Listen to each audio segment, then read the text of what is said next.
आपने अक्सर एक वर्ड हमारे मुंह से सुना होगा, मोस्ट हार्डनेस स्केल। या किसी भी स्टोन की जब हम हार्डनेस डिस्कस कर रहे होते हैं कि ये स्टोन 5 हार्डनेस पे है, ये स्टोन 9 हार्डनेस पे है, ये 10 हार्डनेस पे है, तो इसके पीछे की कहानी क्या है, जानते हैं आज की वीडियो में। बिस्मिल्लाहिर्रहमानिर्रहीम, अस्सलाम वालेकुम। मेरा नाम है मोहम्मद यासिर, यासिर जेमस्टोन से। आज डे 28 है और आज हम जानने जा रहे हैं, बहुत ही एक इम्पॉर्टेंट टॉपिक है जेमोलॉजी का, most hardness scale. Most hardness scale की हिस्ट्री क्या है, सबसे पहले किसने ये चीज़ डिस्कवर की और ये आसानी हमारे हाथ कैसे आई, आइए जानते हैं।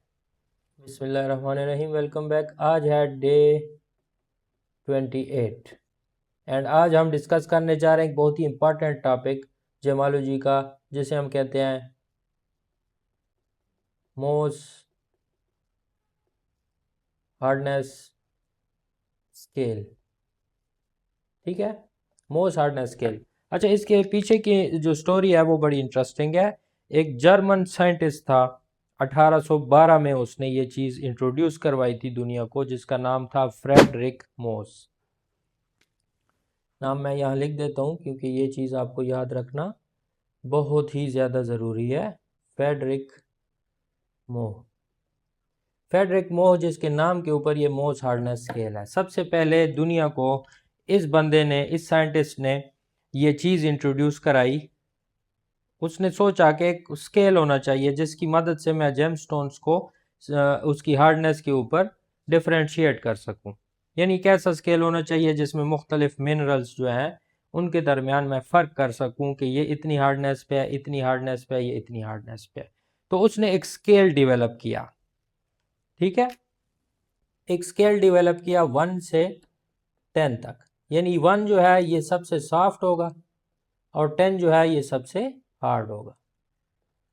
तो उसके पास उस वक्त जो मिनरल्स और जेमस्टोन मौजूद थे, उसी की बेस के ऊपर उसने ये चीज़ जो है वो डिफाइन की। और ये जो मॉडर्न जेमोलॉजी है ये उसी बेस के ऊपर कायम है, आज भी कायम है। ये डायमंड 10 हार्डनेस पे है, क्वार्ट्ज जो है वो 7 हार्डनेस पे है, टोपाज जो है वो 8 हार्डनेस पे है। ये जो हार्डनेस हम जिक्र करते होते हैं ये इस बंदे की काविश थी, फ्रेडरिक मोह, जो कि जर्मन साइंटिस्ट था। इसने सबसे पहले ये चीज़ इंट्रोड्यूस करवाई। दूसरे नंबर पे हार्डनेस की तारीफ तो मैंने आपको पहले भी करके दी थी। हार्डनेस, द रेजिस्टेंस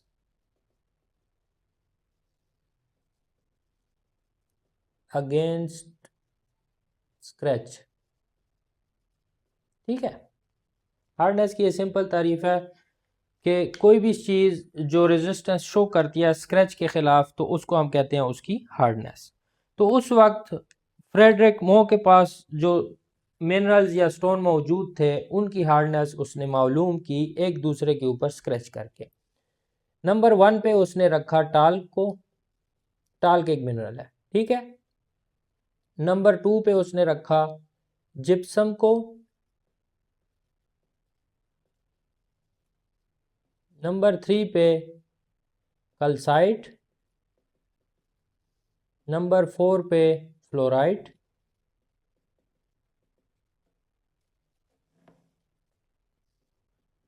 नंबर 5 पे एपाटाइट। ये सारी फैमिलीज भी हम डिस्कस कर चुके हैं। जिप्सम, टाल्क, ये दो जो हैं ये मिनरल्स हैं जो कि इंडस्ट्रियल मिनरल्स हैं, ये आमतौर पे यूज़ होते हैं। ठीक है। नंबर 6 पे उसने रखा आर्थोक्लेस। आर्थोक्लेस जो है ये फील्ड्सपार है। ठीक है, फील्ड्सपार हम डिस्कस कर चुके हैं जिसमें मूनस्टोन और लेब्राडोराइट दो स्टोन आए थे। और नंबर 7 पे उसने रखा क्वार्ट्ज को। नंबर 8 पे टोपाज। नंबर 9 पे कोरेंडम। कोरेंडम यानी रूबी एंड सेफायर। और नंबर 10 के ऊपर डायमंड।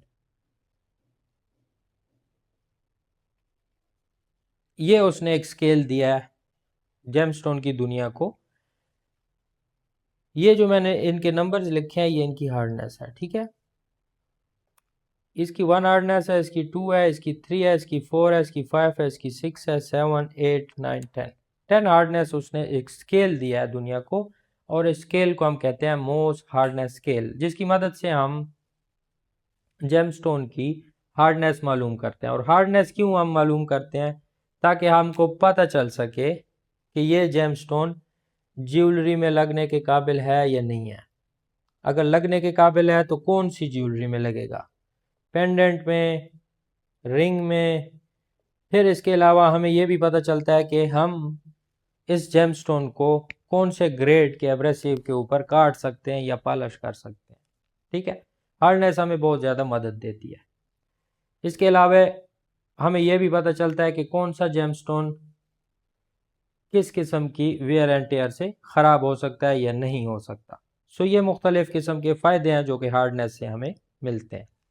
सेकंड नंबर पे एक बात याद रखिएगा, कोई भी इंस्टीट्यूट आपको ये चीज़ नहीं सिखाएगा कि इसने ये जो स्केल मुतारफ़ कराया है ये अपनी एक पहचान के लिए था। ये स्केल लीनियर नहीं था। ठीक है, ये स्केल जो है ये लीनियर नहीं था। यानी आप देखें आजकल जो हार्डनेस को नापने के जो पैरामीटर्स हैं या नापने के जो यूनिट्स हैं वो हैं kp पर mm स्क्वायर।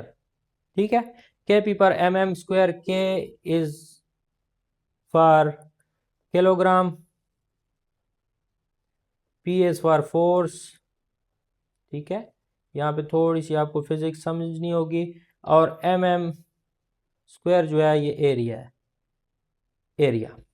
ठीक है, ये यूनिट है, kp पर mm स्क्वायर ये यूनिट है किसी भी चीज़ की हार्डनेस को या सख्ती को नापने का।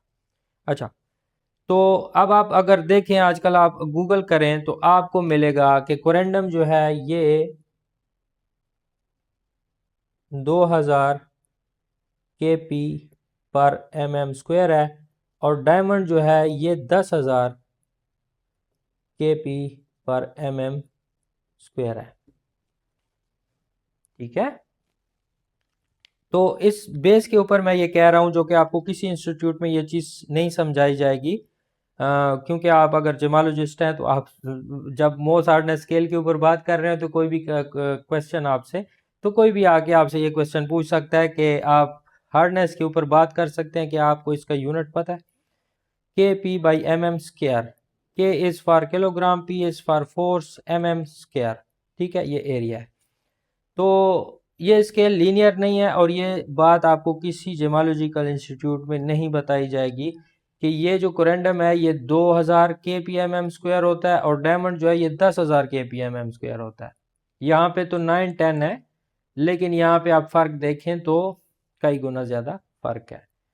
सो ये है मोस्ट हार्डनेस स्केल। अब यहाँ पे सवाल पैदा होता है कि जेमस्टोन की हार्डनेस को हम टेस्ट कैसे करें। तो एक तो ये टूल आता है, ठीक है, हार्डनेस टेस्टर टूल जो डायमंड सेलेक्टर के नाम पे आता है। ये मेरी नज़र में एक खिलौना है। ठीक है, क्योंकि ये काम करता है थर्मल कंडक्टिविटी के ऊपर। आप इसको किसी भी स्टोन के ऊपर रखते हैं, लोग अक्सर इससे मोजोनाइट चेक कर रहे होते हैं जो कि एक लैब ग्रोन स्टोन है और वो आपको 9 से ऊपर की हार्डनेस दे रहा होता है। ठीक है, ये पहले यूज़ होता था डायमंड की ओरिजिनलिटी को चेक करने के लिए, लेकिन ये उस वक्त भी नाकाम था और आजकल भी ये नाकाम है। सो ये एक खिलौना है। असल जो चीज़ है वो ये है जिससे हम किसी भी जेमस्टोन की हार्डनेस को टेस्ट करते हैं। और ये एक मोस्ट हार्डनेस, ये एक किट है पूरी जिसमें आपको ये एक पेज मिल जाता है। इसमें मुख्तलिफ जेमस्टोन्स की फैमिलीज़ की हार्डनेस लिखी हुई है। ठीक है, और ये काम कैसे करती है, ये स्क्राइबर्स होते हैं। ठीक है, ये इस तरीके के स्क्राइबर्स होते हैं जो कि स्टार्ट हो रहा है 2 से। ठीक है, ये 2 हार्डनेस की ऊपर से स्टार्ट हो रहा है और इस तरफ आप देखें तो आपको दूसरा हेड मिलता है 3 का। इस तरह ये 2 से लेके 9 तक, ये 2 से लेके 9 तक की हार्डनेस आपको ये देते हैं। यानी डायमंड को आप जब चेक करेंगे तो कोरेंडम जो है वो 9 के ऊपर स्क्रैच होने लगेगा और डायमंड जो है वो 9 के ऊपर स्क्रैच नहीं होगा। तो आपको इस चीज़ से अंदाज़ा हो जाएगा कि ये जो है डायमंड है या फिर क्वार्ट्ज है या फिर कल्साइट है या जो भी स्टोन आप चेक करना चाहते हैं, तो हार्डनेस किट की मदद से आप उसको टेस्ट कर सकते हैं। ये एक डिस्ट्रक्टिव टेस्ट है किसी भी जेमस्टोन का, क्योंकि स्टोन इससे ख़राब हो सकता है, उसके ऊपर खराश आ सकती है। तो हमेशा अगर आपके पास ये किट है और आप चेक करना चाहते हैं अपने स्टोन्स, तो हमेशा छोटे से शुरू करें। यानी आपको पता है कि ये एक अकीक है और अकीक की हार्डनेस 7 होती है, तो आप उसको 6 से स्टार्ट करें या 5 से स्टार्ट करें, ठीक है। तो आपके सामने उसकी असल नकल आ जाएगी। आई होप आपको ये वीडियो पसंद आई होगी। इसके मुतालिक आपका कोई सवाल हो तो आप कमेंट बॉक्स में ज़रूर पूछिएगा। अभी तक के लिए इतना ही, दुआ में याद रखिएगा। अल्लाह हाफिज़।